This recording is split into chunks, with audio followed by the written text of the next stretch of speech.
Good afternoon, this is Dawn Moore. Today's tip addresses questions that I frequently receive regarding the contract's definition of property to be conveyed by seller to buyer at closing. The most common question has to do with powder bath mirrors. Do powder bath mirrors remain with the property? My answer to that question depends on how that mirror is attached to the wall. Mirrors are addressed under the definition of property under paragraph 2b. However, all items listed under paragraph 2b of the contract must be read with the qualifying lead-in statement, permanently installed and built in.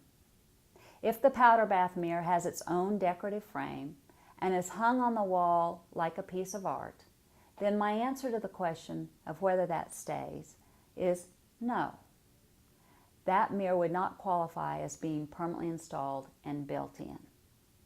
On the other hand, if the mirror was glued to the wall and the molding of the room constituted the frame of the mirror, then I would submit to you that mirror is permanently installed and built in and would remain with the property. It is prudent for a buyer to include powder bath mirrors that have its decorative frame and are just hung on the wall like a piece of art in a non-realty item addendum to assure that the seller will leave that at closing. The next question I get most frequently has to do with plasma screen TVs. Are TVs that are mounted on mounts that are mounted to the wall included in the property definition? My answer to that question is no. TVs are not included under either paragraph 2b or 2c of the contract. The only items related to that are listed under paragraph 2b of the contract are the mounts for TVs and speakers that are permanently installed and built in.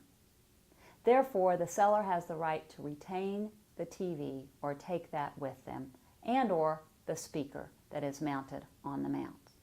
If the buyer wants to keep the TV, the buyer once again must use the non-realty items addendum. On the other hand, if the seller wants to take the mounts and brackets with him because they are specifically made for that particular TV which he is taking with him, he'll need to go down to paragraph 2d of the contract, which is the exclusion paragraph, and exclude those particular mounts and brackets. I would suggest then that if the seller is taking mounts and brackets, the buyer may want to address the repairs that will be necessary for the holes created in the wall by removal of the mounts. That can be addressed under paragraph 72 of the contract.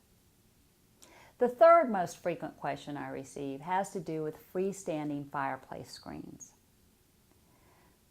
The question is, does a seller have the right to take a freestanding fireplace screen?